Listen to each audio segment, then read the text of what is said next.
As principais notícias no Brasil e no mundo. Você ouve agora. Bom Dia 98. Oferecimento Plano Santa Casa Saúde. Faça já o seu. 3226-6200. Realização CDL Santos Praia. Bom dia, 6h47, no ar mais uma edição do Bom Dia 98, realização da CDL Santos Praia, Câmara dos Dirigentes Lojistas Santos Praia. É uma satisfação ter você conosco. Aqui a apresentação do Zé Torquato. Vamos ao vivo até às 8h15 da manhã. É o horário do programa que vai ao ar de segunda a sexta-feira na 98 FM. E você segue conosco comentando as principais notícias do país e da região, principalmente no Bom Dia 98. Você que está nos acompanhando pode participar e interagir com o programa. 997829970 é o WhatsApp. 997829970 é o WhatsApp. E o telefone fixo 3284-1100. Vou repetir, 3284-1100. E temos também o facebook.com/Bom Dia 98. Curta a nossa fanpage, participe conosco do programa. João Vilela já aqui na bancada. Bom dia, João. Bom dia Zé. Bom dia a todos. Bom dia, Rick. Bom dia, realmente um dia muito gostoso em Santos, muito bonito inclusive, e agora tá céu limpo, gostoso realmente.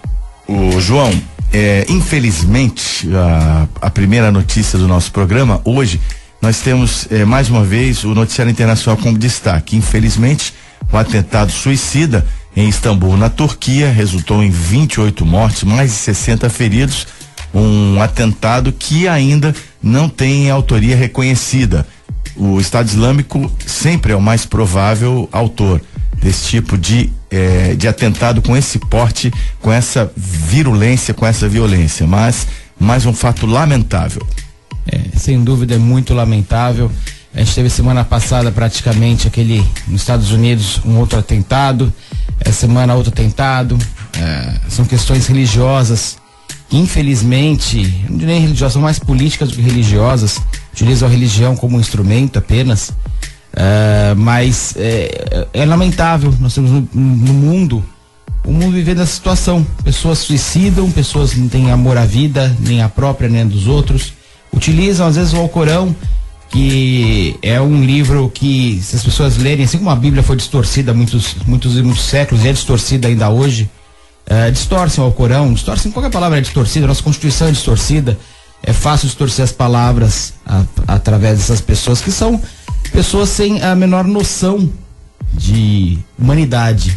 Eu acho que ficou feio o mundo desde do dia 11 de setembro de 2001, realmente ficou muito feio a situação, essa questão da guerra que nós temos hoje mundial. O terrorismo é uma coisa que é lamentável, é uma estupidez humana sem tamanho. E, infelizmente, nós temos no Brasil também muitos atentados hoje aí por questão patrimonial, nós temos no mundo essa questão religiosa, e nós temos que tomar um cuidado para não discriminar. Ô João, atualizando os números, infelizmente 36 mortes até o momento e 147 feridos. Você tem uma ideia, não é? Ficou uma constante, das proporções, né? Foram os números que eu tinha ontem quando eu fui dormir, fui descansar.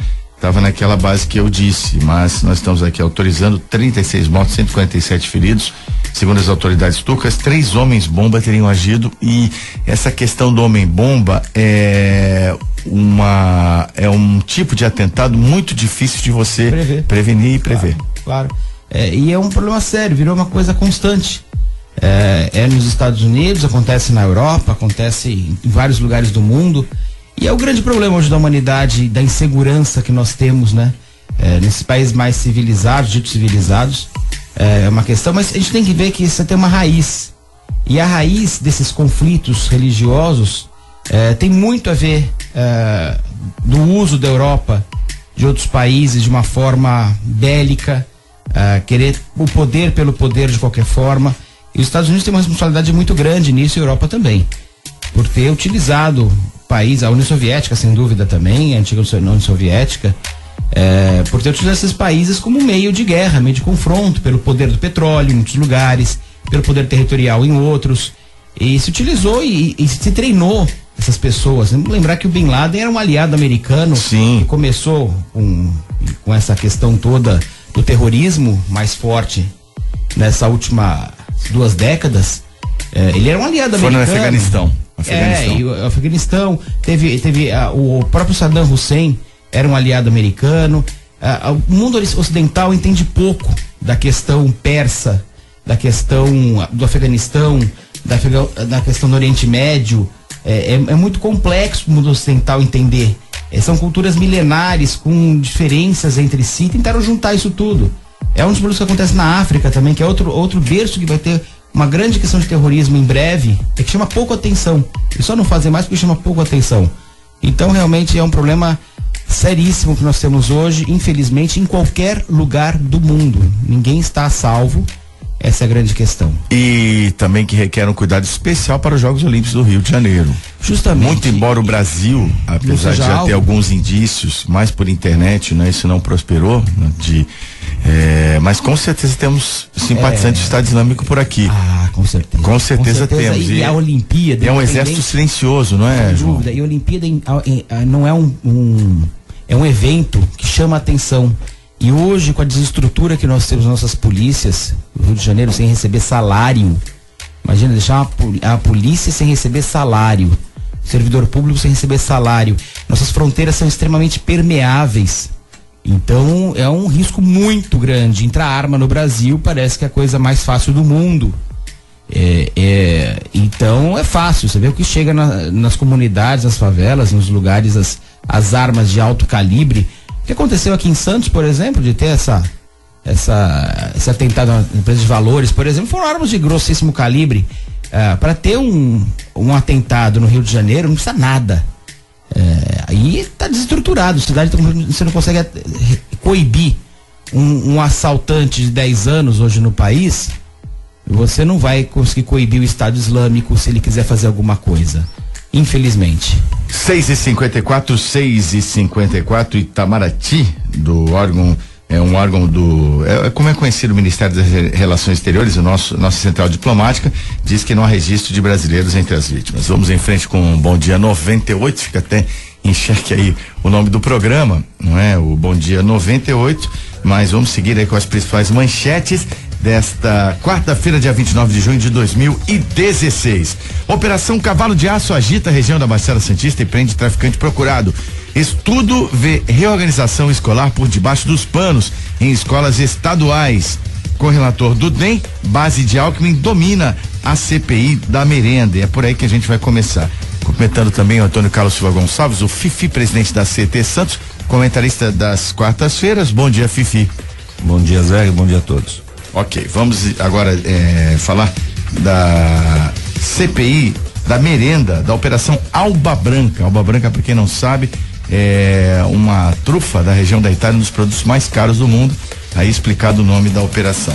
O deputado estadual Estevão Galvão do DEM foi nomeado ontem relator da CPI da merenda na Assembleia Legislativa de São Paulo. Na semana passada, os 9 integrantes da CPI, entre os quais 8 são governistas, já haviam eleito o deputado Marcos Zerbini, do PSDB, presidente da comissão, e Adilson Rossi, do PSB, vice-presidente. O controle da CPI, inicialmente proposta pelo PT, foi criticado por deputados da oposição e estudantes que temem uma blindagem nas investigações. Cotado para ser o relator, o deputado delegado Olim, do PP, disse aos colegas que preferia não assumir a função porque precisará de tempo para preparar sua candidatura a prefeito de São Paulo. Somente o deputado Alencar Santana, do PT, não pertence à base do governo paulista. 22 prefeituras envolvidas, a merenda superfaturada e uma CPI dominada pela base governista do estado. É a famosa CPI chapa branca, né? Na realidade. Alba branca e chapa branca? Chapa branca, alba branca, combinar? Tá tudo branco na coisa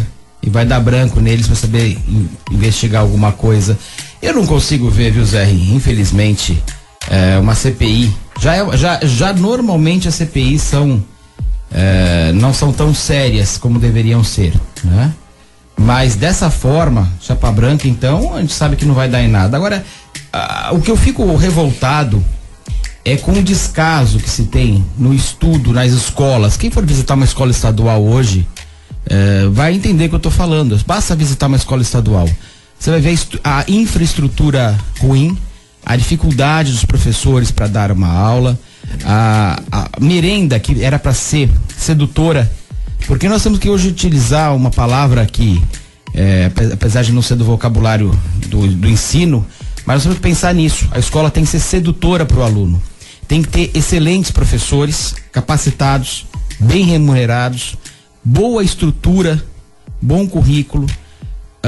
A escola tem que ter realmente ser sedutora na merenda, porque às vezes muitas crianças, a gente às vezes tem uma ideia da nossa casa que tem fartura, a gente tem a comida, nossos pais nos deram condições, mas para muitas crianças a escola ela é a merenda, aquela refeição que ela vai ter ali. A melhor refeição do dia vai ser aquela merenda que ela vai ter.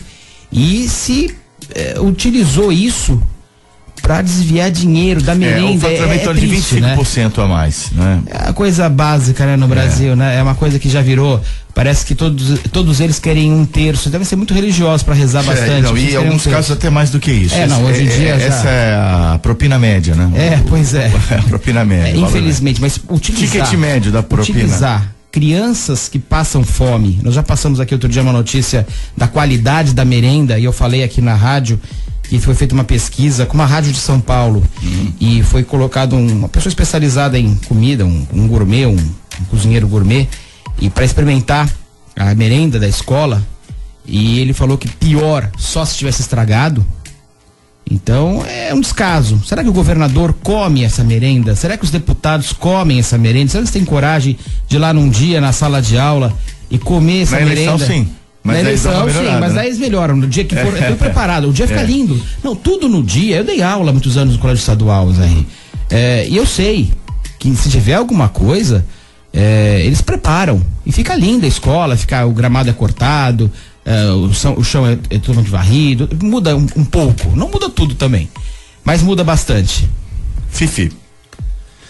Olha, eu acho que essa questão de CPI não é competência de assembleia nenhuma. No Brasil virou moda agora a CPI. CPI é para jogar para torcida. CPI é uma análise política, não é uma análise criminal. A análise criminal tem que ser feita pelo Ministério Público, pela Polícia Civil, pela Polícia Federal, se for o caso. Então, já está fazendo, diga-se de passagem. Tudo bem, então acaba a CPI. Você já está fazendo, acaba a CPI. Por que a CPI? Qual a formação que os deputados têm para investigar através de uma CPI? Aí são dois casos distintos. Por exemplo, em cima do que o João falou, da qualidade da merenda, cabe sim na Assembleia fiscalizar. Em cima do mal feito, em cima do crime, não cabe a Assembleia fiscalizar.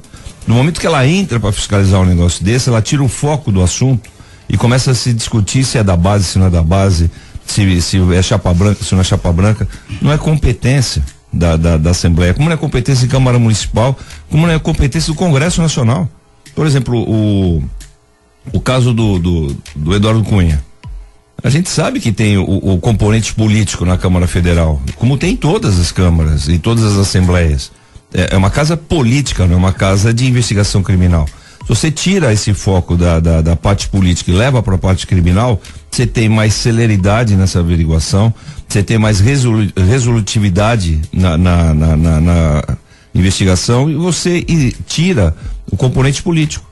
Mas espera aí, mas o promotor público também pode ser? Aí pode tudo. Ele pode ser chegado a determinado político, ele pode, mas é um promotor público, é um delegado de Polícia Civil, um delegado de Polícia Federal. Agora, o que está ocorrendo no ensino no Brasil, a gente discute às vezes a merenda, não que não tenha que discutir, tem que discutir, mas a gente não discute conteúdo educativo. Eu estudei numa escola estadual aqui em Santos, que era o Colégio Canadá, que era a melhor escola de Santos, na década de 60. Que eu me lembro, não tinha merenda. 70, e não tinha merenda. E só ia para lá quem passava no exame de admissão. No momento que se socializou o estudo, o que é socializar? Isso eu estou falando, eu perguntei para uma educadora, oriunda do PT aqui de Santos, famosíssimo, que já foi deputado estadual, deputado federal. Falei, em que momento se perdeu a mão no ensino? Ela falou do momento que socializou o ensino. No momento que a escola pública começou a não ter mais concurso para admissão, começou a ter que aprovar, independente do garoto saber ou não a matéria, aí você começou a dar quantidade de aprovados e pouca qualidade de resultado. E aí você não tem mais o que discutir. A escola pública, de alguma forma, ela tinha que se reinventar. Eu acho que ela tinha que deixar o garoto, porque também é um negócio perverso.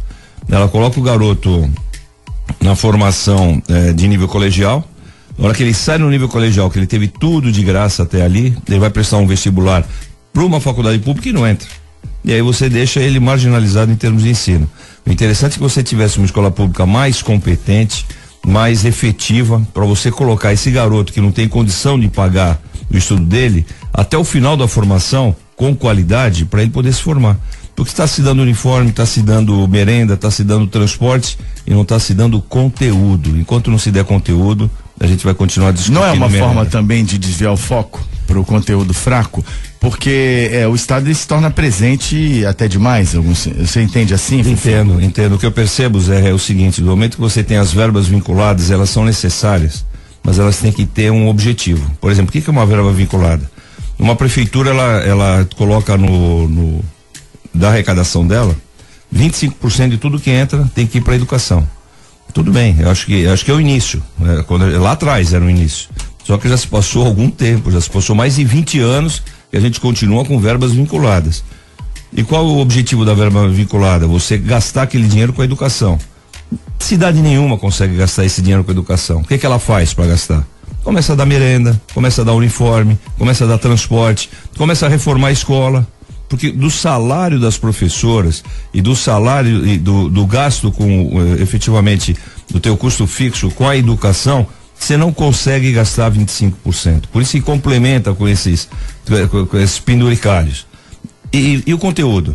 Não estava na hora da gente falar, olha, então é o seguinte, vamos começar a ter uma análise, e tem avaliação dos diversos exames que são feitos, só que a média é muito baixa.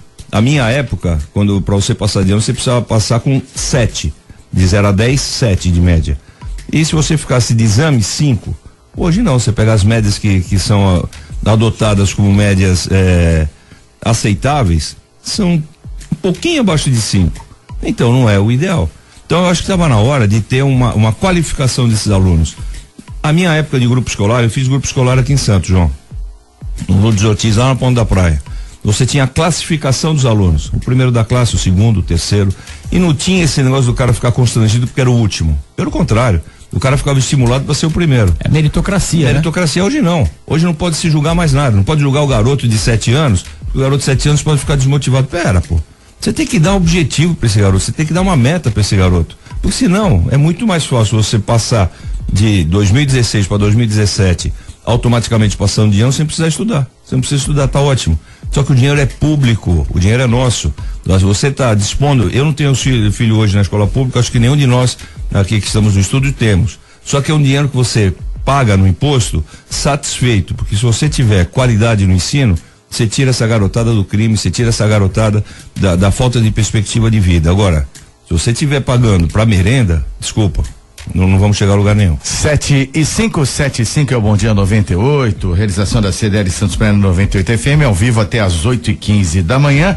Na bancada, os comentaristas João Vilela, que é empresário e advogado, e o presidente da CT Santos, engenheiro Antônio Carlos Silva Gonçalves, o Fifi. Vamos agora saber e repercutir os principais fatos do cenário nacional.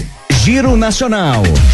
Vídeos mostram perseguição da Guarda Civil e gritos após a morte da criança de 11 anos. Segundo episódio, em pouco tempo, o primeiro um garoto de 10 anos acabou morrendo no choque com os PMs, e agora o episódio da Guarda Civil Municipal em São Paulo, em Guaianazes, e os gritos, claro, evidentemente, apesar de muitas pessoas entenderem que não é uma criança, já é um bandido formado, eu tenho lá minhas dúvidas, mas é algo que choca, evidentemente choca, numa idade tão ainda tão jovem, né? Apenas 11 anos envolvido no crime com desfecho desse porte. Assusta realmente. É uma notícia que ficou recorrente. A semana passada um de 10, a semana um de 11, os dois, a semana retrasada um de 10, mortos pela polícia. Agora, eu tenho que deixar bem claro, eu acho que é importante deixar claro, que a polícia vive um estresse muito grande. Sabe, ele tá ali numa guerra civil. Não quero justificar a atitude do policial, eu acho que foi um pouco precipitada realmente, talvez tenha sido, na hora a gente não sabe o que aconteceu exatamente. Eu evito julgar, porque na hora lá é difícil ele saber quem estava dentro do carro. A bandidagem do jeito que está hoje, o despreparo, a desmotivação da polícia, é despreparo também, isso é culpa nossa, essa polícia desmotivada. Nossa, eu digo do governo. O Pepe colocou perfeitamente. Ele falou a palavra república, né? República quer dizer res pública, coisa de todos. E a polícia é uma res pública, é uma coisa pública, coisa de todos. O poder de polícia é algo importante. Nós armamos uma pessoa, nós damos um poder muito grande para essa pessoa, só que nós não damos as condições necessárias para que ela possa ter esse poder. E nós temos uma bandidagem solta por aí. Essa pessoa corre um risco diário, ela quer chegar para sua família, ela quer chegar para os seus filhos. Exceto um caso ou outro, que um policial seja violento, como aconteceu naquele caso do Rambo, aquele policial daquela vez que foi filmado, existem casos assim, é claro, mas eu acredito que a enorme maioria dos policiais quer fazer um bom trabalho. Eu conheço muitos policiais civis, militares, meu tio foi delegado de polícia há muitos anos, eu tenho amigos de infância, investigadores de polícia, e todos que eu conheço, eu tenho amigos na corregedoria da Polícia Militar, são de extrema competência, extrema dedicação. Agora, é duríssimo realmente, você passa um estresse diário. Um policial militar que não pode lavar o seu uniforme na sua casa, esconder o seu uniforme, sair disfarçado para não dizer que é policial, é um estresse diário. E qualquer perseguição contra bandidos torna-se um faroeste. Nós estamos vendo um bang-bang realmente, e quem atirar primeiro vive. A gente discute o policial matar o garoto de 11 anos que era um criminoso, e a gente não discute os policiais que são mortos diariamente. Exatamente. Né? E aí a gente fica nesse falso moralismo o tempo inteiro de achar que o garoto de 11 anos ele vai se recuperar. O garoto que está armado, dirigindo um carro com 11 anos de idade, dando tiro na polícia militar, esse cara vai ser... o de 10 anos, agora esse de 11 ele estava atrás do carro com 2 bandidos. O problema são 12 meses, né? Mas o conceito é o mesmo. Então, se parar pra pensar, Zé, não é que tenha que matar, mas também não dá pra ficar na rua. Porque você também vai querer a segurança. Se você tivesse naquele momento e o garoto de 10 anos tivesse matado alguém da sua família, ou algum parente de algum repórter que divulgou a matéria, talvez ele não tivesse divulgado com a tinta que ele colocou na matéria. Você pega e aí eu concordo diretamente com o que o João está dizendo pelo seguinte: imagina o estresse de um policial levando tiro com um carro totalmente escuro, não sabe quem tá dentro do carro, ele vai parar, bater na porta e falar: escuta, mostra documento, você tem 18 anos, você tem 10, você tem 11, e o cara dando tiro nele. Não dá para julgar dessa maneira. É uma hipocrisia a gente julgar dessa maneira. Ao mesmo tempo, a polícia militar, à época, e aí a gente fica meio saudosista, é ruim porque a gente já tem idade e o pessoal fala: pô, todo mundo fala na minha época, mas não é na minha época. Você tem que ter parâmetros na vida. Se olhava um policial militar na rua, você tinha respeito, você tinha medo. Se o cidadão não tiver respeito e medo pela polícia militar, vai continuar dando tiro na farda diariamente. É uma vergonha isso. Nova York resolveu isso com a tolerância zero. No Brasil a gente quer resolver com rosas. Não vai resolver com rosas, não é dessa maneira. Eu recebi hoje um comunicado no WhatsApp de um amigo, às 8:30 da noite ontem, na entrada da cidade, mais um assalto. Vai resolver como isso? Vai chegar pro cidadão e falar: não faz isso, não assalta, eu te ajudo. O que é isso, gente? Onde é que a gente tá vivendo? A gente não consegue mais ir e vir, não consegue.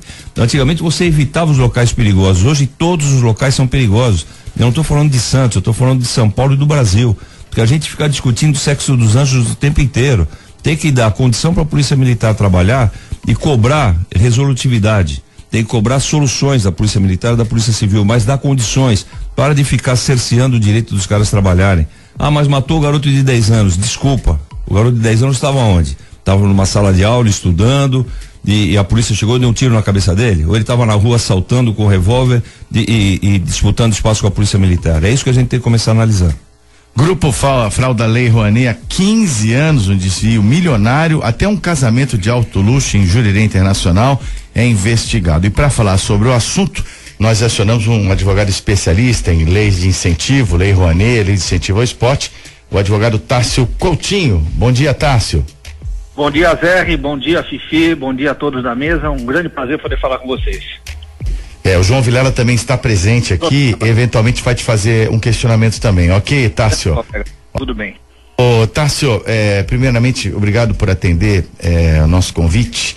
E qual a avaliação que você faz, né? Você que atua há muito tempo tem uma participação constante, não é? Em todas as pontas da Lei Rouanet, na captação, no desenvolvimento e aprovação de projetos. Te surpreendeu essa operação e essa fraude? Olha, na realidade, surpreender não surpreendeu. Obviamente que nós que estamos vivenciando aí o dia a dia na Lei Rouanet, nos deparamos às vezes com algumas produtoras que fazem ofertas que são escandalosas, né? Que não são verdadeiros casos de polícia. Mas aí nesse caso específico, levou 15 anos para descobrirem alguma coisa. Faltou, na realidade, fiscalização efetiva sobre a realização dos projetos.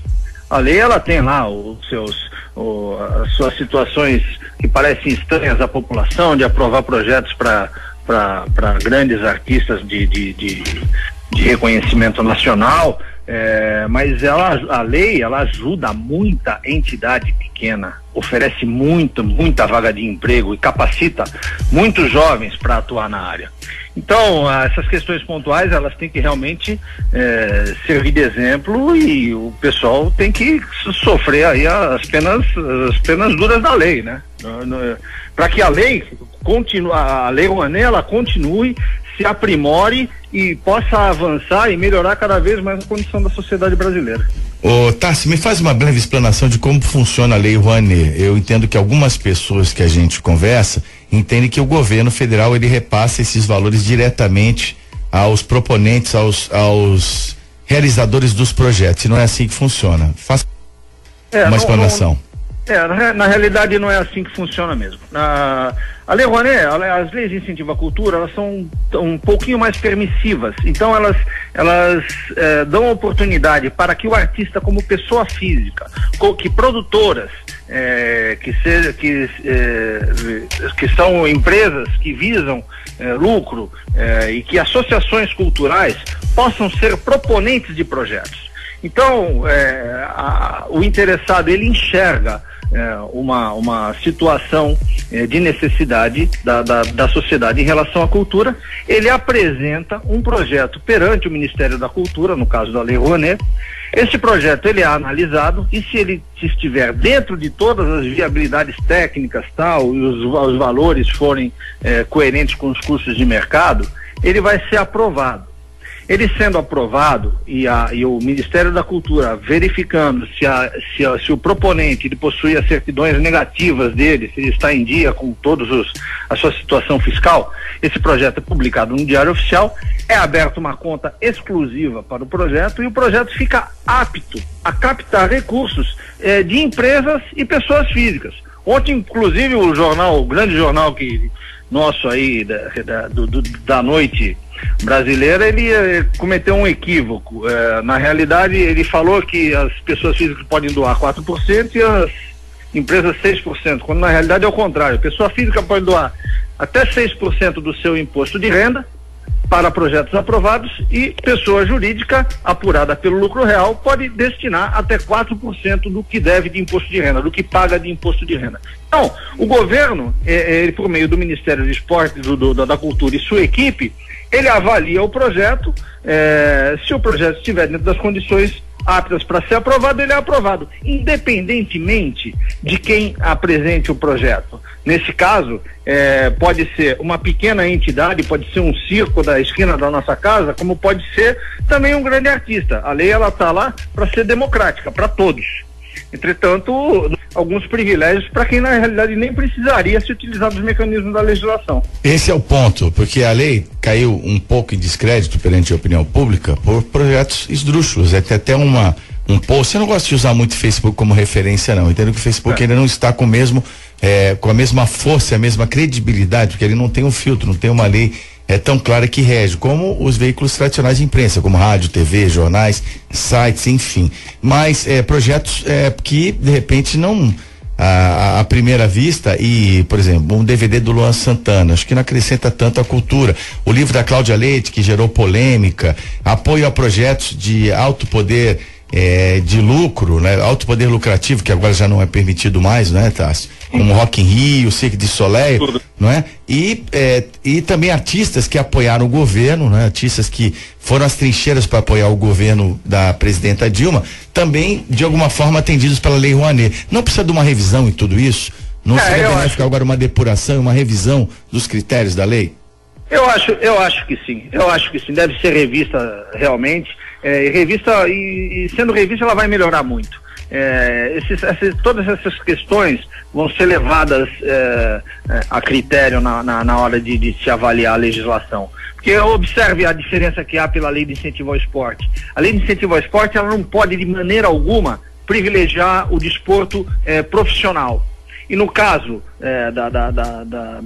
da lei da cultura, da lei Rouanet, ela já permite isso. Então, não faz sentido nós realizarmos um evento como o Rock in Rio, utilizando verba pública, captando recurso dos impostos, e chegar na bilheteria para uma pessoa comum para comprar um ingresso, pagar 800, 900 reais, sei lá quanto custa um ingresso desse, mas gira em torno disso. Então, realmente é uma discrepância muito grande que não faz sentido. E a lei ela foi criada para fomentar a cultura. Se um grande artista desse estiver preocupado com a cultura do país, então ele pode simplesmente, utilizando o nome dele, realizar projetos que tragam jovens para se capacitar para participar de atividades artísticas, tanto na parte de bastidores como atuando. Então, sempre vem com essa história que esses artistas novos que aparecem e tal, ficam com essa conversa mole, mas se utilizam da lei para beneficiar apenas projetos que para se locupletar, para realizar a sua atividade teatral, cobrando valor de mercado. Quer dizer, eles realizam uma atividade cultural com lei de incentivo. Na hora que você vai na bilheteria para comprar o ingresso, não é um preço de ingresso comum. É o fomento para quem? O fomento é para aquele indivíduo ou o fomento é para a cultura nacional? Então essa discrepância ela tem que acabar realmente. O João Vilela, comentarista, vai fazer uma pergunta para você, Tarso. Eu falei fazer a pergunta para você, mas você colocou exatamente o ponto que eu ia colocar, Tarso. Essa questão eu vejo como comercial total. Essas pessoas que já têm até um destaque econômico, inclusive, ganhando fortunas com a cultura, na realidade é um comércio. Não existe essa questão, olha, fulano é para ser. Eu vejo como um comércio extremamente lucrativo. É o que você acabou de colocar, que eu ia te perguntar, inclusive, que utilizam.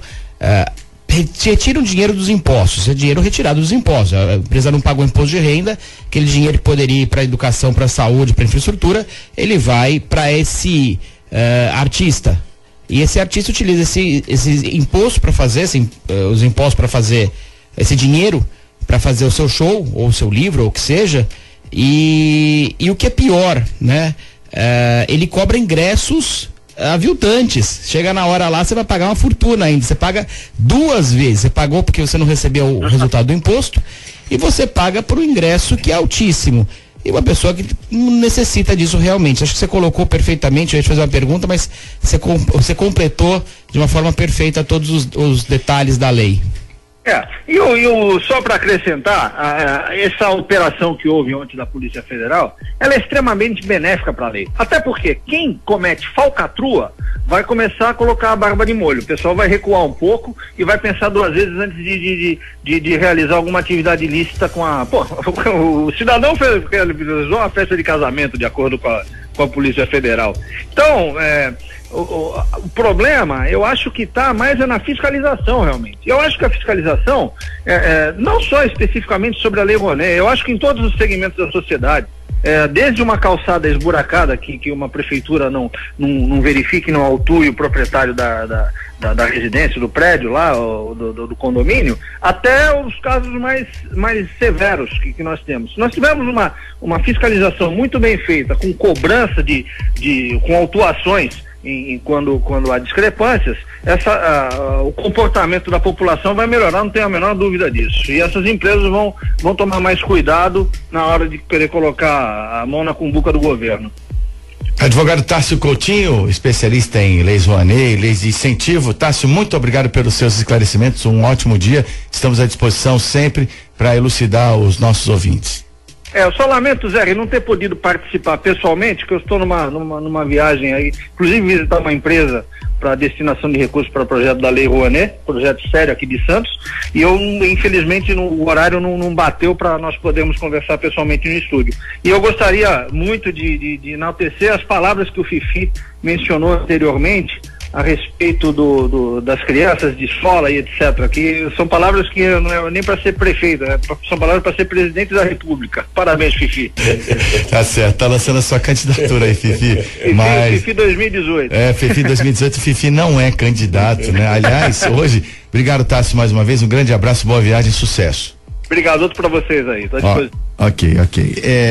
Fifi, aliás, hoje é o último dia, né? Para quem for se candidatar, que trabalha na mídia, né? É o último dia. Isso não vai afetar a nenhum de nós aqui que estamos presentes na bancada comentando no programa de hoje. Mas você vê, só podia comentar esse detalhe que você colocou agora Pois não. É um absurdo a lei do jeito que está em relação a essa questão de comentários.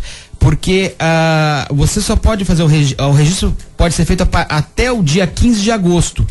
E as televisões, as rádios, não tem como controlar isso. Se a pessoa não falar que é pré-candidato para televisão, e ela chega no dia 13 de agosto, 14 de agosto, ela se registra, hoje não tem nenhuma lista do TSE dizendo quem é e quem não é candidato. E a multa pode chegar a 100 mil UFIRs, que dá mais ou menos 300 mil reais. É algo que a gente tem que tomar um certo cuidado, porque a lei tem um compasso.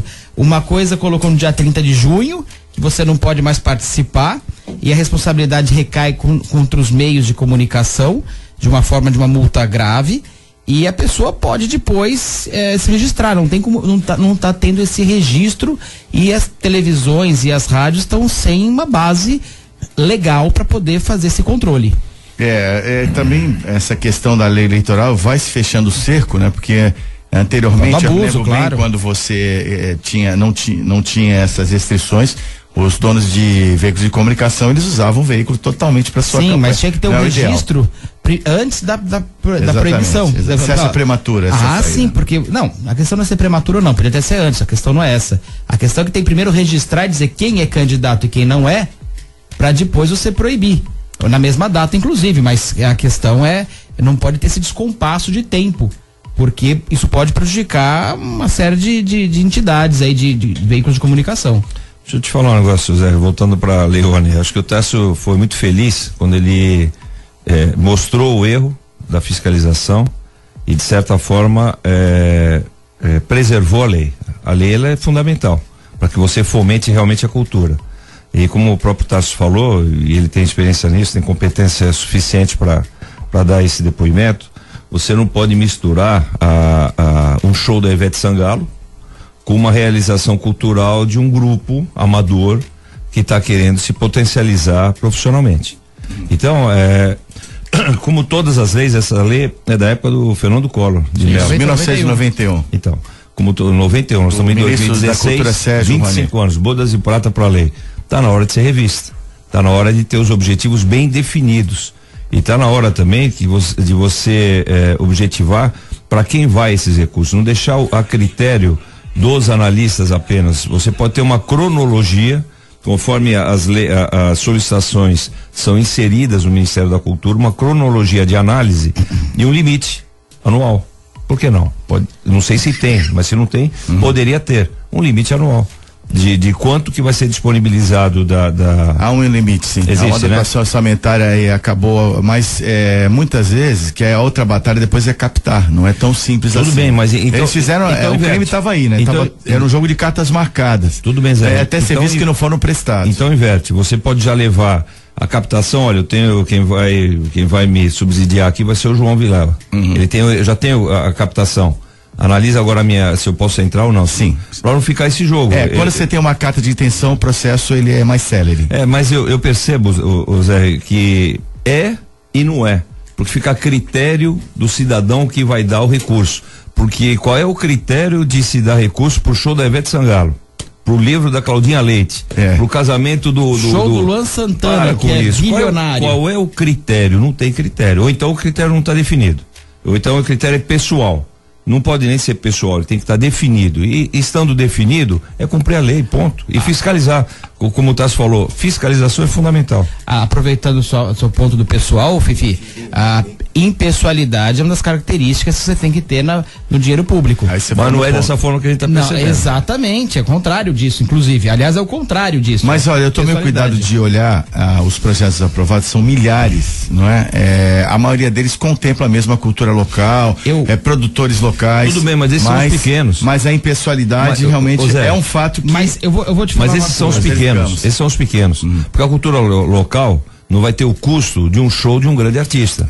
Eu vou dar um exemplo. Nós temos 2 grandes eventos aqui contemplados pela Lei Rouanet. O Festival Tarrafa Literária, que é reconhecido nacional e internacionalmente, e o Santos Jazz Festival, feitos por gente séria e tal. Como você falou, não se pode invalidar a lei, generalizar. Não. Mas nós aqui chegamos num consenso que esses nomes não ajudam em nada. Eles realmente não é levado em conta o critério da impessoalidade. Pela projeção do artista, até por a sua simpatia política, ele também pode ter esse caminho. Eu até acho que você pode... Os pequenos, eles têm a lei ao pé da letra. Então, você pode ter certeza disso. Você pode ter alguns segmentos que você queira fomentar culturalmente que haja uma dificuldade de investimento. Por exemplo, o cinema nacional há pouquíssimo tempo não tinha qualidade.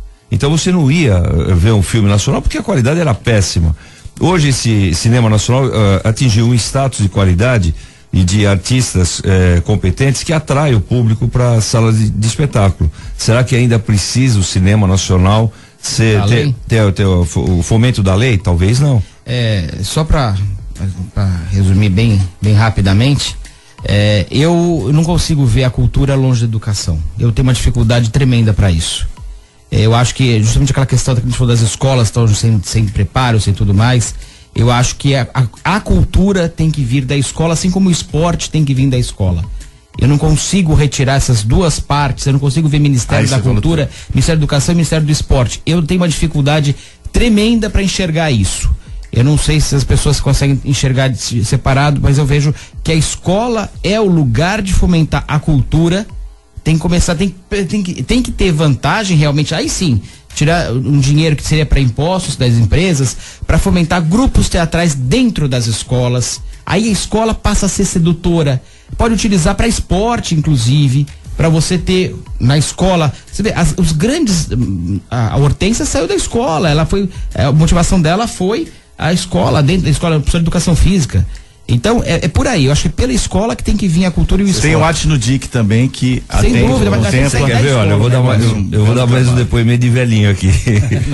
No meu tempo. No meu tempo de colégio, no Canadá, tinha o TEVEC, Teatro Estudantil Vicente de Carvalho. Tinha o Grêmio Estudantil Vicente de Carvalho. Então você participava, quem tinha intimidade com a parte cultural ia pro TEVEC. Quem gostava de praticar esportes ia pra prática de esportes, defendia a escola, basquete, vôlei, futebol, enfim. E quem tinha habilidade musical ia pra fanfarra do Colégio do Canadá. Exatamente. E melhor, ao longo da sua caminhada na escola, você escolhia o seu líder, que era o presidente do Grêmio Estudantil, que era um garoto de ginásio da tua idade.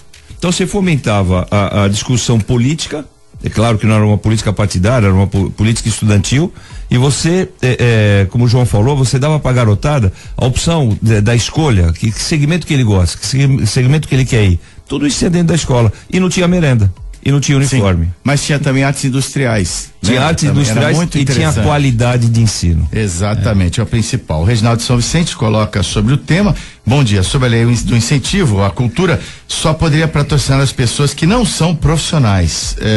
Não sei também se seria só essa medida necessária para você colocar a lei nos trilhos, enfim, torná-la mais justa e mais acessível. Você poderia colocar a lei, você pode ter o recurso desde que não haja cobrança de ingresso. Um evento que não haja não haja cobrança de ingresso. Pronto, vai cobrar por quê? Ou uma coisa simbólica, para também não virar uma coisa. Também. Né? Vou dar mais um exemplo aqui da Baixada, para encerrar nós vamos para o intervalo comercial, João. Quando você fala em esporte na escola, é um binômio poderoso, né? Até que você falou na escola ser atraente, sedutora.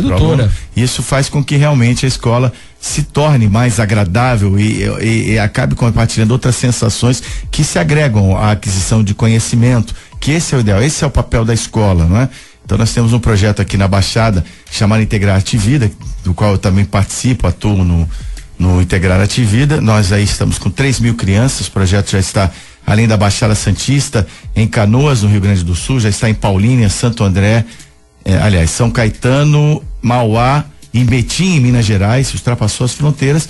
E o Integrarte Vida está representando o Brasil num prêmio internacional de incentivo à educação, o prêmio Unesco Randan.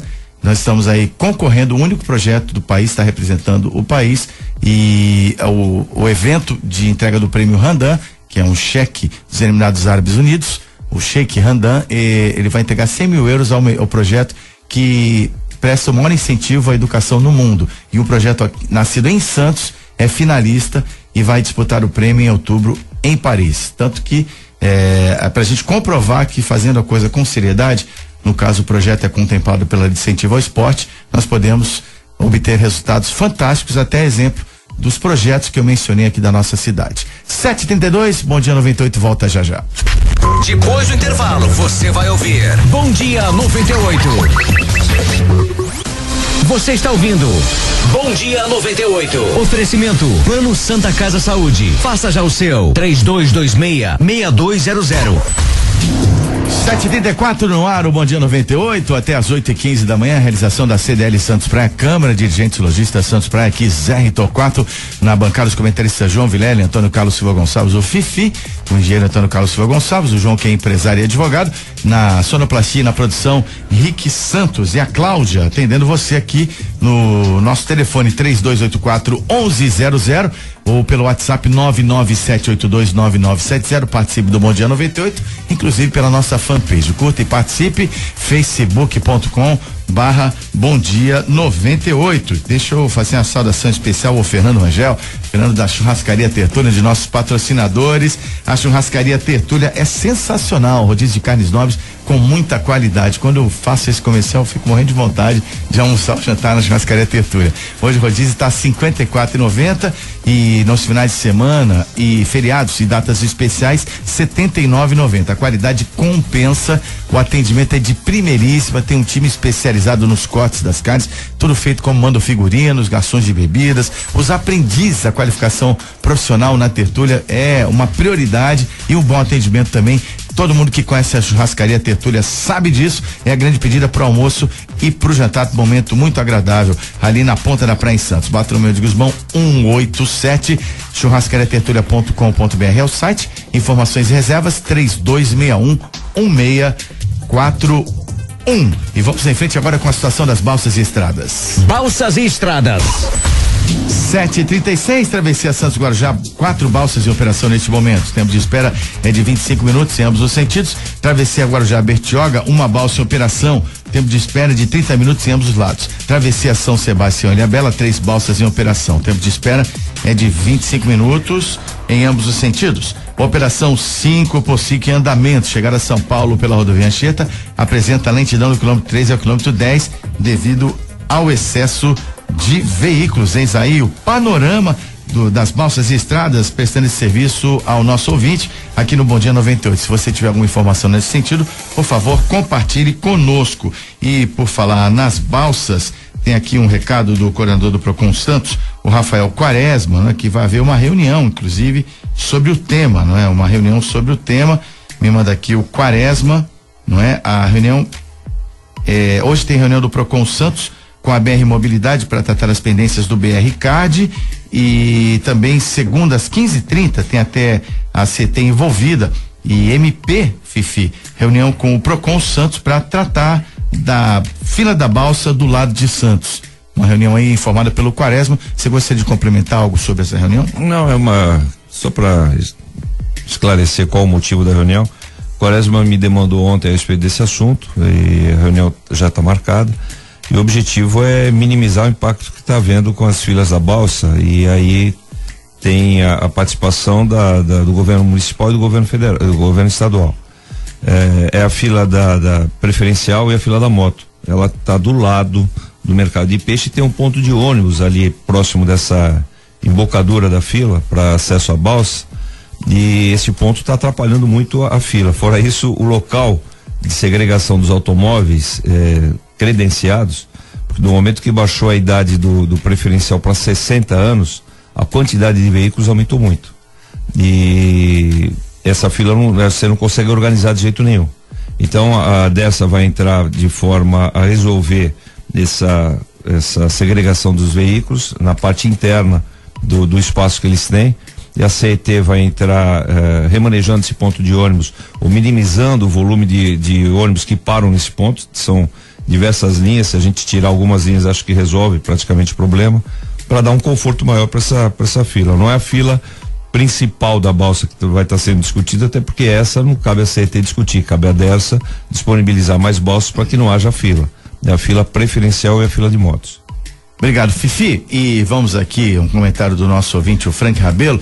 Comentário do João está certo. Só imagina esses 180 milhões que foram desviados se fossem empregados na educação, colégio em tempo integral, com esporte, atividades teatrais.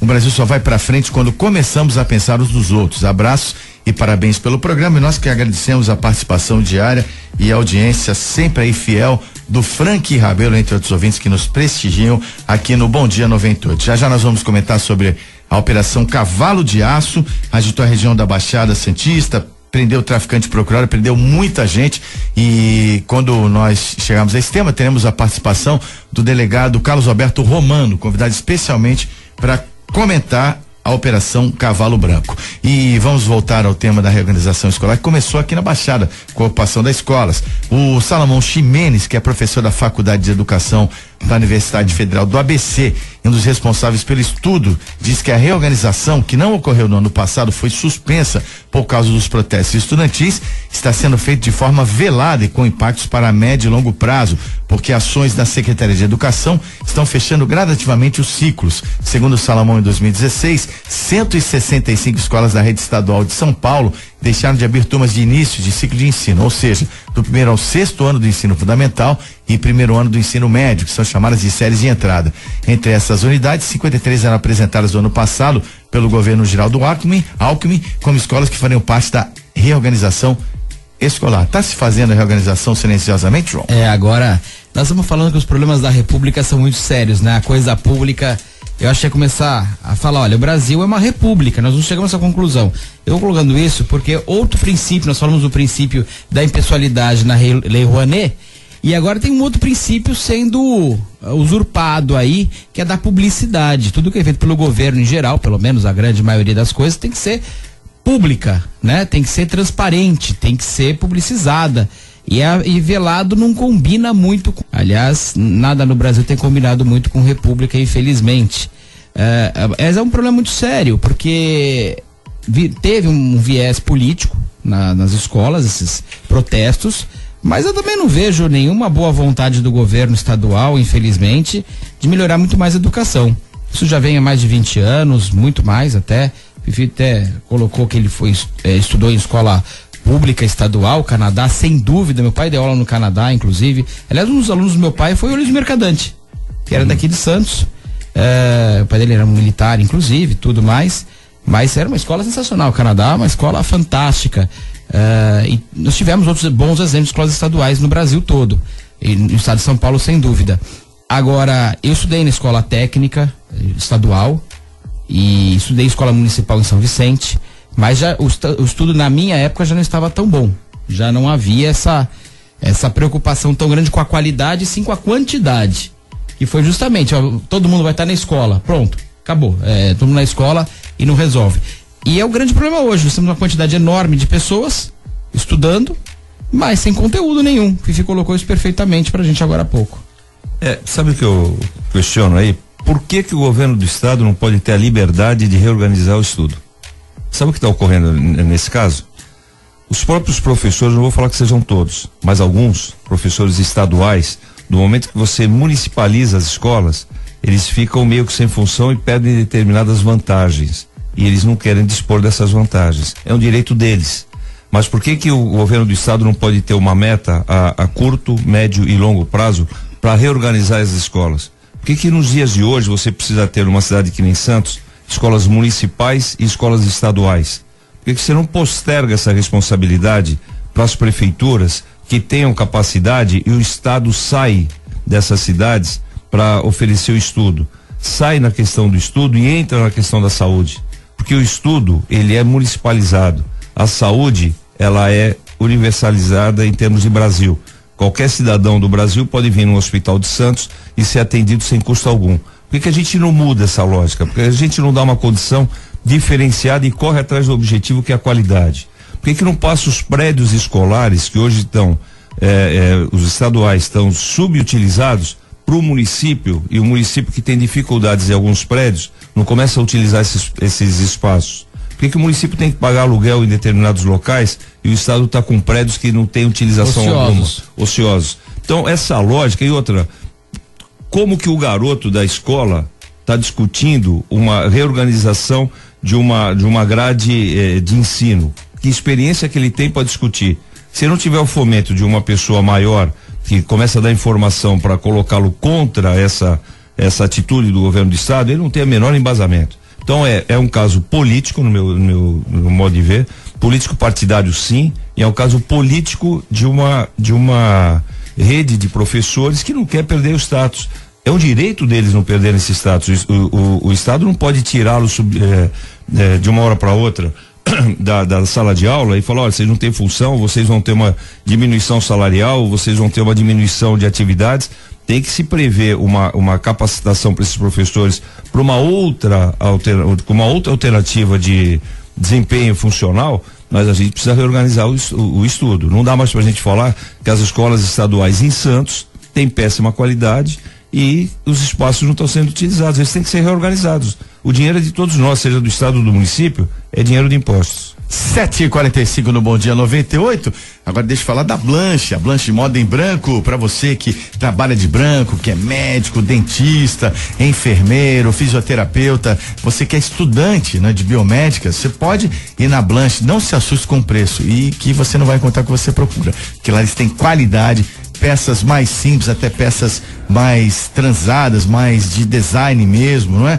Os sapatos que atendem às NRs, os jalecos com uma variedade muito grande, não é? E as calças femininas como flare, skinny, tradicional, hot pant, vários modelos para você e os tecidos de muita qualidade, normas técnicas, você nem pensa nisso, né? Você vai trabalhar se sentindo bem consigo mesmo e vai encontrar o que você procura na Blanche Moda em Branco, que está no Supercentro Boqueirão, em Santos, numa excelente localização, uma loja muito bem montada, e a Fabiana vai te atender bem demais, você pode ter certeza disso. Oswaldo Cruz 319, lojas 93, 94, Blanche Moda em Branco. João, e parabéns também pela sexta conquista consecutiva do Top of Mind pela Design Gallery, fato que foi anunciado quarta-feira aqui em primeira mão pelo Nicolau Beide. Obrigado, Zé. Nem escutado o Nicolau falar, mas obrigado, Nicolau, também. Não, foi que você estava aqui, você falou, não pode falar. Ah, bom, é verdade. Foi antes de sair o prêmio. Obrigado a todos, inclusive, porque isso é uma eleição realmente, é uma escolha popular e espontânea. E nesse ano foi interessante que a gente ficou também, a gente ganhou o prêmio com presentes finos. Nos outros 6 anos foram como artigos de decoração e do lar. E esse ano também como presentes finos, eu fiquei muito orgulhoso com isso. Parabéns, João, pelo trabalho. E o próximo tema vai falar da Operação Cavalo de Aço, que agita a região da Baixada Santista. Já falou cavalo branco, cavalo de aço. Quando falou cavalo branco, eu falei, opa. Não era cavalo branco, era alba branca. Não, mas ele já falou na outra. Mas é bem provável, eu falei cavalo branco. Falei, vai rolar o uísque aqui dentro. Isso em Portugal é uma cavalaria. É ótimo. Então, e para debater esse tema referente à segurança pública, Operação Cavalo de Aço, obrigado, Fifi. E aliás, daqui a pouco vai ter gente requerendo vagas regulamentadas para cavalos aqui para CT. É uma cavalaria. É verdade. Então nós convidamos o delegado Carlos Alberto Romano. Romano, bom dia. Bom dia, Zé, bom dia, Fifi, bom dia, João, bom dia, ouvintes da 98. Ok, então vamos ao lead aqui, a complementação da matéria. Autores das operações em todo o estado cumprem 168 mandatos de busca e apreensão, 42 mandatos de prisão temporária e 8 mandados de prisão preventiva expedidos pela Justiça. Participam da ação 338 policiais militares que vieram de São Paulo, mais precisamente da Corregedoria da PM e do Batalhão de Choque. Além de oficiais do helicóptero Águia e promotores do GAECO, entre os presos, juntamente com o traficante Wilson, conhecido como Pelé, morador de Praia Grande, apontado como um dos principais líderes do tráfico, destaca-se também a prisão de Valdeci Francisco da Costa, o CI ou doutor, que faz a ligação entre criminosos e advogados. Valdeci já publicou livros de tese, segundo informações, estavam por trás de muitas ONGs que criticavam a atuação da polícia.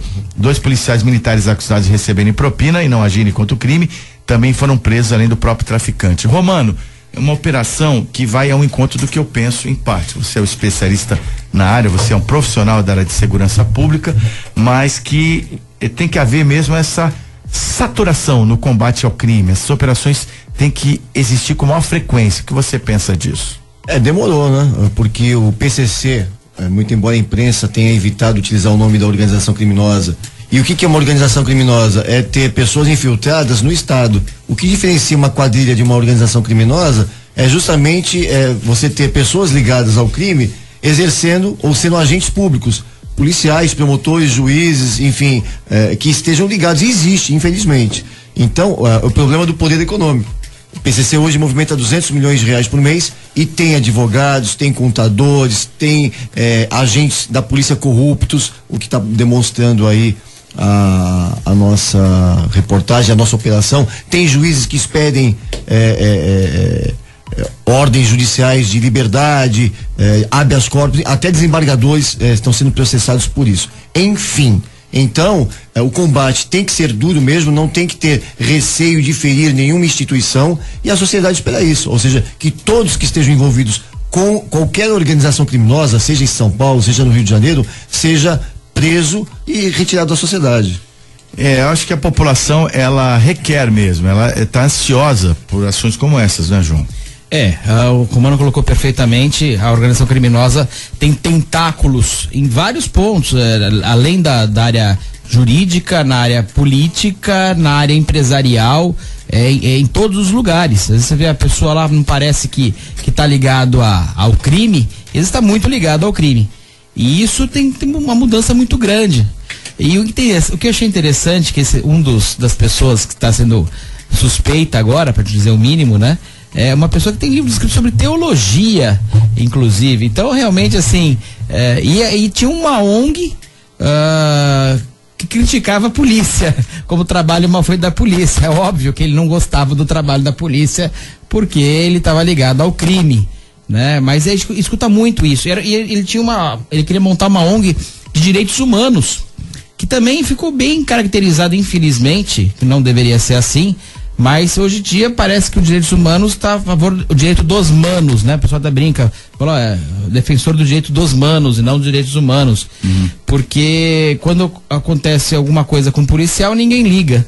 Quando acontece alguma coisa com um bandido, fica aquela comoção, como a gente já comentou aqui. Então começou falando sobre essas crianças que hoje estão ligadas ao crime, e quando acontece uma morte delas, há uma comoção. Eu creio que tem que ter uma comoção realmente, mas é porque tá ligado ao crime e é um bandido, infelizmente, um grande bandido, apesar da pouca idade. E eu vejo que esse é o grande problema hoje. O narcotráfico no Brasil, o tráfico de drogas, de armas, enraizou de uma forma que vai ser difícil retirar. Nós vamos passar muito ali pro Brasil, sem dúvida nenhuma, mas vai ser difícil, porque tá muito enraizado. Não é isso, João, é muito dinheiro. Então, internacional movimenta o equivalente. Nenhuma empresa internacional, seja automobilística, seja qual for, por vias listas, movimenta tanto dinheiro quanto o narcotráfico. Então, o narcotráfico nunca vai acabar. E aí todas as vias de combate, até pelos Estados Unidos, não conseguiu. É claro que o combate tem que seguir sempre, cada vez mais forte. É que o combate é contra o dinheiro, e o dinheiro seduz o ser humano, essa é a verdade.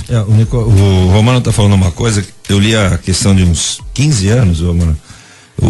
O narcotráfico, ele movimentava um percentual do PIB mundial, era o próximo de 10%.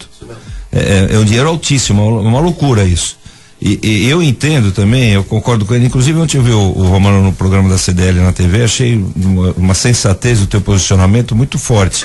E vai de encontro com o que eu penso. Por exemplo, o que está ocorrendo agora na nossa região, se não tiver uma pressão em cima desses crimes, claro, que eles são localizados, pontuais, né? Sim. Não é possível que a polícia não saiba, seja ela polícia civil ou polícia militar, que ela não saiba quais são as lideranças, quem são os envolvidos, quais são os núcleos. E se não tiver essa pressão rápida, a gente vai perder pro crime. Ainda ontem, Romano, eu recebi uma mensagem de um colega meu, 8:30 da noite, chegando em Santos, ali próximo do Peixe, tá batendo assalto de novo, os caras parando os carros com armas na estrada e batendo no vidro dos carros para pegar pertences. Quer dizer, é impossível a gente imaginar que a polícia perdeu até para esse tipo de crime, né? Aí já em São Manuel ali, né? Que é um crime até mais amador, até sem onde dúvida, eu enxergo, sem né? dúvida, é um crime até mais amador, porque o cara que se coloca na frente do carro com uma arma, ele tá pro que deve de chinelo, de bermuda, é coisa rasteira, básica, né? É, rasteira mesmo. E a gente tá perdendo por isso aí.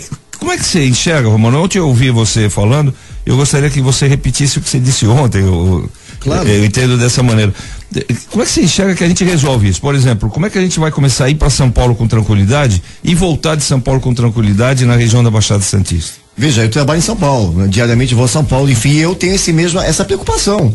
Você pode ser policial, só que policial é uma coisa, super-homem é outra. Você não tem como combater quatro. Eu já tive uma situação em Santos, quando eu voltava do trabalho em São Paulo, um assalto na minha frente, por sinal eram duas advogadas, por coincidência, e eu falei, eu não vou fazer nada, como é que eu vou me enxergar? Então, eu intervi no assalto, houve uma troca de tiros violenta, isso é fato, está registrado, enfim, foi em frente ali na entrada de Santos, eu me lembro tão bem porque era a semifinal da Libertadores, então tava lotado aquilo, e eu troquei tiro com 2 assaltantes, mas não dá, é loucura, eu dei sorte aquele dia, Agora, normalmente os assaltos na via pública são e principalmente esse assalto que é o tipo de o bloqueio que eles fazem, é no mínimo 4. Então não tem como você evitar.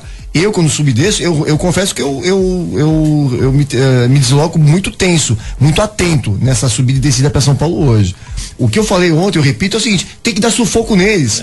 Você tem que pegar aqui os locais, por exemplo, o Jardim São Manuel teve assalto ontem, vai para cima, pressiona, tem que ir para cima da comunidade, dentro da legalidade, mas da pressão, acabar com o tráfico local, porque os traficantes vão pressionar esses outros criminosos, porque hoje o crime, ele é sectário, tem o traficante, tem o assaltante, e os traficantes não permitem que haja assalto na sua região. Então, mas tem que dar sufoco em todos eles e botar na cadeia o traficante, o assaltante. E outra coisa, eu estava até comentando ontem, bandido não tem idade, tem maldade.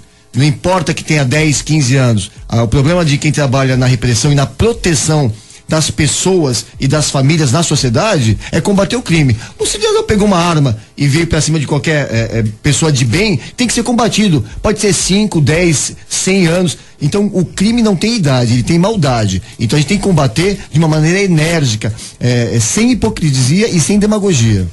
Romano, você colocou que o narcotráfico perfeitamente, e o Fifi colaborou com isso, realmente está enraizado no mundo inteiro. Mas a relação entre o narcotráfico, e vai ter o narcotráfico sempre porque há o consumo. Se não houver o consumo, claro, acaba o narcotráfico. Na verdade, as pessoas, muitos da classe média e da classe alta, que consomem e acabam utilizando e viram um resquício para o restante. Mas você vê, na região, nos anos 80, na região de Miami, havia uma violência muito grande, havia o crime organizado muito forte e havia o narcotráfico. Não que acabou o narcotráfico, só que hoje já tem a segurança. Você conseguiu retirar a questão do roubo de uma forma muito grande. E eu acho que o grande problema hoje no Brasil chama-se roubo. Porque do roubo vira um latrocínio em 2 segundos. Sim. A pessoa está ali nervosa também. A grande maioria dos assaltantes estão nervosos e armados. Para virar um latrocínio, são questões latrocínio. Latrocínio são questões de segundos. Então realmente assim, o grande problema que nós temos hoje da insegurança da população é o roubo. O roubo é que tem que ser combatido de uma forma muito forte também. Deixa eu até colaborar até antes do Romano falar, porque é interessante a gente pegar, esse assunto é um assunto hoje polemiza e encanta até, e preocupa a todos, né? Claro. Na minha cabeça, Romano, não sei se eu estou errado, eu acho que os Estados Unidos têm um consumo de drogas maior que o Brasil. Sim, né? Até pelo consumidor. Até pelo próprio poder aquisitivo. E no Brasil a gente está banalizando a segurança, atrelando tudo ao narcotráfico, né? Se circula droga lá de uma forma maior do que no Brasil, e no Brasil a gente tem uma violência maior do que nos Estados Unidos, não tá se falhando nessa questão às vezes não é nem da segurança, às vezes pode ser da legislação. Porque o policial que vai à rua e dá um tiro no bandido, ele tem que explicar aquela bala 500 vezes. E o bandido tá dando tiro no policial e de uma forma totalmente aleatória. Eu vou te dar um exemplo. Por exemplo, no meu segmento, que hoje é CT. O Uber, todo mundo discute Uber, né? O Uber pode, o Uber não pode. eu não sei se todos sabem, mas para CT fiscalizar o Uber, e cabe a CT fiscalizar o Uber, ela precisa dar o flagrante. Se ela não der o flagrante, ela não tem validade a fiscalização dela. Como é que você dá o flagrante no Uber? Você poderia baixar o aplicativo, ligar pro motorista. Aí não é válido. Não é válido, você está forjando a infração. Então a legislação ela é tão restritiva para quem tem que fazer a fiscalização e tão condescendente para quem está fazendo a infração, né? Praticando crime. É que fica difícil para vocês de alguma forma resolver essa situação. Ou a sociedade se irmana com a polícia militar, a polícia civil, com todos os entes aí que são de repressão e tenta resolver isso, ou a gente vai ficar discutindo o sexo dos anjos o tempo inteiro e vai querer que a bala que o cara deu no garoto de 10 anos no carro filmado, ele tivesse batido na porta e falado, garoto, dá o documento, tem 10? Não leva a bala, tem 18, pode dar o tiro. Tem a pergunta do Eduardo Tenório, para você, Romano, ele e também os demais podem opinar, faz uma pergunta polêmica aqui. Vocês não acham que a legalização da maconha reduziria o poder do narcotráfico? Em tese, só queria primeiro responder o Fifi e comentar em cima do que ele fala. Seguinte, a legislação brasileira, até a partir da Constituição, ela, inclusive, por uma questão política de combater toda aquela repressão, todo aquele regime autoritário, ela traçou dispositivos que quase que engessaram a defesa do Estado pela sociedade. Então, o que você falou no exemplo do Uber, a exigência de uma prova material contra o infrator muitas vezes se torna impossível. A questão do flagrante preparado ou forjado, que o João comentou.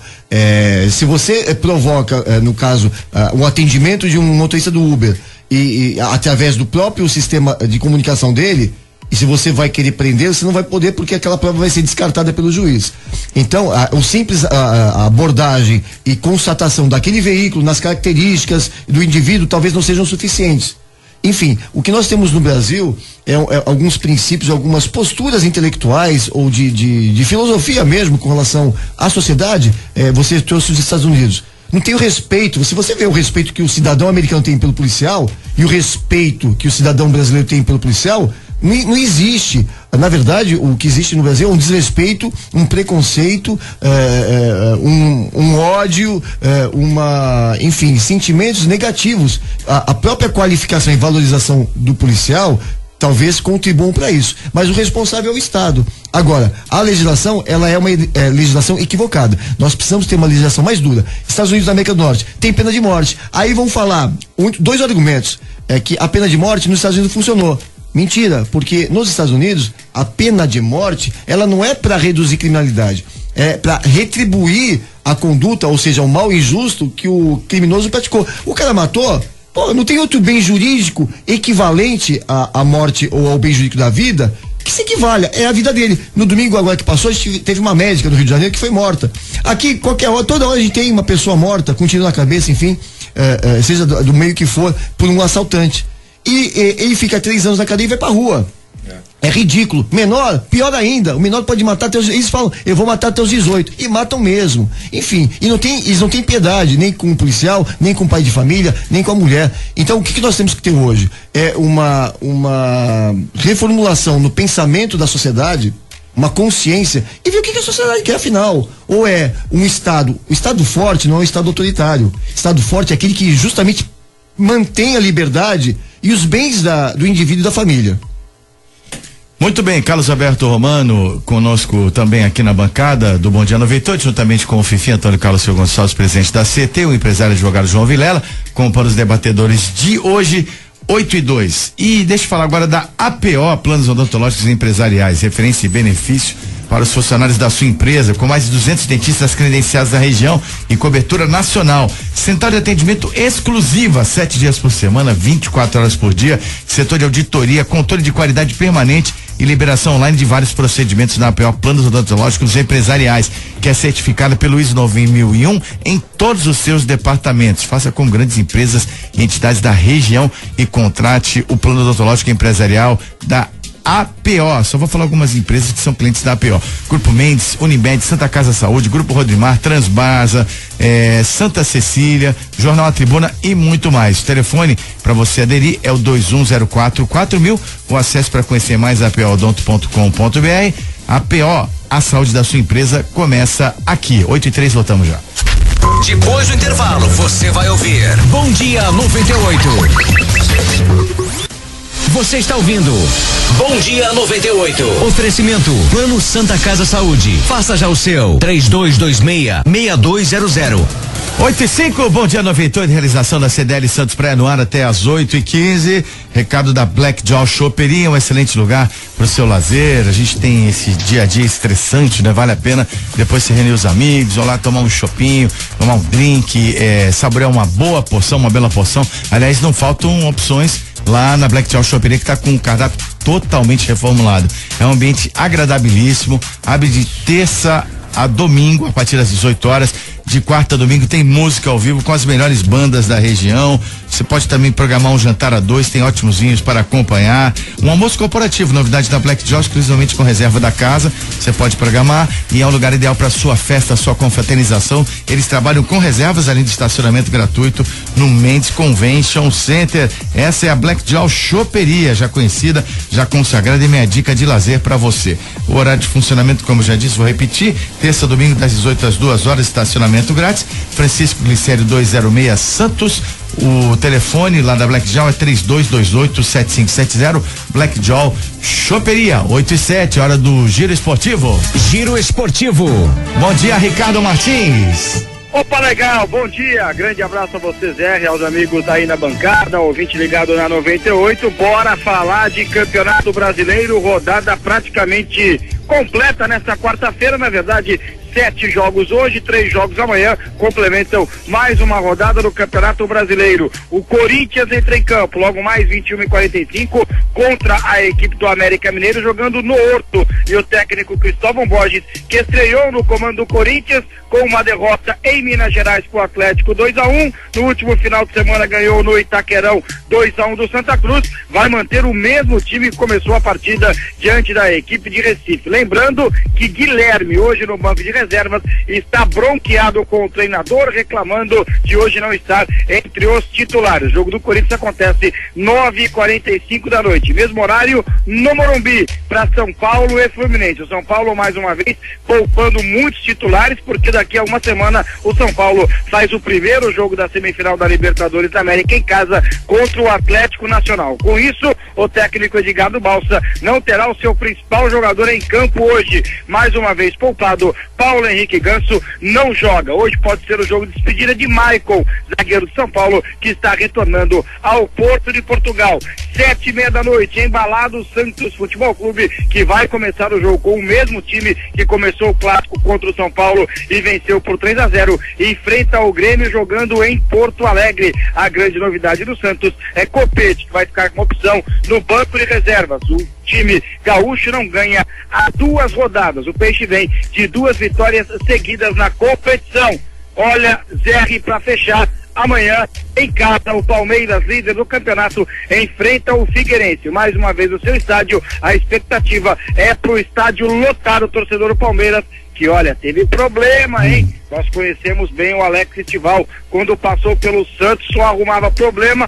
Parece que uma derrota pode trazer consequências. Cuca e Barrios sentaram para conversar ontem, parece que acertaram as coisas, mas eu não sei não, viu, Zé? Ô, Ricardo, o delegado Romano tá perguntando se você ainda tá jogando bola. Falou que você era um bom jogador, hein, Ricardo? Excelente. No Confere. tempo que eu era magrinho, um abraço pro Romano, eu jogava bola. Depois que a gente casa, começa com esse negócio de subir e descer a serra, a futebol me abandonou. Porque é o seguinte, Zé, eu jogava bola pra me divertir. Hoje, quando eu vou jogar bola, eu divirto os outros. Tô fora, Zé. Obrigado, Ricardinho. Tem um recado especial para encerrar o boletim. Até amanhã. Até amanhã, ó, Armazém 26, materiais elétricos, hidráulicos e limpeza no centro de Santos. Entregamos para você sem cobrar absolutamente nada. 3221-3396. Armazém 26, Praça da República 35, no centro de Santos. 3221-3396. 3221-3396. Só para encerrar, Zé, tô indo para São Paulo. Queria dizer que nesse momento, imigrantes, trânsito bom, tanto para quem está subindo, como para quem está descendo, sem neblina. Um abraço, até amanhã, Zé. Ok, agora o problema não é mais a neblina, é a pedra mesmo, né? Obrigado, Ricardinho, boa viagem, bom trabalho. E tem uma pergunta para você, Fifi, do diretor do CDL, o Guilherme Malja, quer saber se já é possível carregar o cartão seletivo Master pelo site da empresa de transporte. Isso facilitaria muito. favor, Fifi.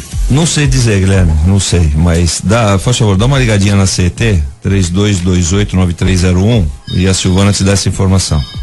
Ok, Romano, só para encerrar, agradecendo demais a tua presença aqui, eu achei super adequado te chamar nessa questão da segurança pública, que está diariamente na nossa pauta. Infelizmente, mas esse debate é muito positivo para que a gente faça uma corrente para que a situação melhore. Me chamou a atenção no final da nota sobre o doutor que foi preso, o Valdeci Francisco da Costa, né, que seria advogado. Ele publicou livros e teses e, segundo informações, estava por trás de ONGs que criticavam a atuação da polícia e também indo ao encontro do pensamento da cultura dos direitos humanos. O que você pensa disso? Eu penso que hoje no Brasil está se desvendando, né? Que essas organizações não governamentais, as ONGs e outras tantos movimentos sociais, eles são fomentados e garantidos pelo governo. E nesse caso especificamente, a organização criminosa queria ter uma instituição dita social, né? Defendendo direitos, como fala o João aqui, dos manos, para poder cutucar, pressionar o governo, porque o governo, infelizmente, ele fica muito pressionado quando essas organizações levam a público até mentiras, mesmo que ele até demore para esclarecer essas mentiras. Então, graças a Deus, vem demonstrar que não só esta ONG, mas tantas outras precisam ser verificadas. E você vê, né? A distorção acontece naquele caso do menino de 10 anos que estava armado, dirigindo o carro, atirando contra os policiais. Daqui a pouco vamos falar que ele também não estava dirigindo, que não tinha nenhum menino ali na realidade, que o policial foi buscar ele em casa. Porque já falaram que colocaram o revólver nele, que fizeram dar tiro, que fizeram não sei o quê, e a gente sabe que ele estava armado. Menino. Não há policial no mundo que vá atrás, o cara tá de moto ali, você vai ver pelo vídeo, ele com uma dificuldade total, foi chamado, estão levando tiro, ele vai chegar lá, eu vou matar aquele menino que tá lá no carro, não tem essa opção. Sabe, a grande maioria dos policiais, a grande maioria, realmente, são extremamente dedicados, já falei isso aqui, e precisa realmente de leis mais duras. Hoje o cara que comete um roubo, ele vai ter uma pena de 5 anos e alguns meses, fica 9 meses preso porque é 1/6 da pena. Quando você chegar no final das contas, ele não tem a penalidade dele que deveria. O presídio é uma vergonha geral. Agora tem uma lei no estado de São Paulo que proíbe a revista íntima. Já ter a visita íntima já é um grande absurdo. Proibir a revista da visita é o grande caos. Tem essa lei. Mas, João, isso é coisa de quem não conhece, porque é lei de bandido. Nós já tivemos mulheres. Eu já falei isso aqui uma vez, o pessoal achou absurdo. Teve mulheres que tentou ingressar com o revólver 38, aquele curto, dentro da vagina. Eles falam, mas é verdade. Então, droga, então vai ser isso é lei de bandido. Celular, porque cabe na cavidade delas, né? Então vai, celular, bateria, maconha, cocaína, vai tudo. Carregador de celular. E vão entrar, isso é o maior absurdo que existe. Agora não vai nem revistar, pode mais. É um absurdo, é coisa de quem não conhece. Não, é que é bandido, na dele é lei de bandido. Mas isso vem em ordem do governo, então é o governo, o que tá acontecendo no governo? É a lei que a gente tá lá dentro que tem com coisa errada. No mundo inteiro não tem visita íntima, esse negócio. Isso é brincadeira. Vai nos Estados Unidos tem visita íntima lá no presídio, mas nunca. Deixa eu te falar uma coisa, outro dia eu li na UOL uma coisa interessante, foi quando mataram aquele médico na Lagoa Rodrigo de Freitas, no Rio. Sim, a facadas. A facadas, a matéria trazia o seguinte, se fosse em Nova York tivesse ocorrido aquele crime, dia seguinte Nova York tinha parado. Não que o americano fosse mais sensível que o brasileiro, que o americano se coloca na situação que poderia ter sido com ele. Sim. E como poderia ter sido com ele, que é uma solução do poder público. É o que está ocorrendo no Brasil inteiro, e eu vou voltar a dizer na nossa região agora. Se é um país um pouquinho mais organizado, um pouquinho mais desenvolvido, tinha parado a região. Porque é inadmissível que você não consiga circular pelas ruas com segurança. É inadmissível que, por exemplo, o Romano falou que ele vai para São Paulo todo dia para trabalhar. É inadmissível que o cidadão que vai trabalhar todo dia tem que ir tenso, que ele não sabe se vai voltar para casa. E da área, hein? Da área.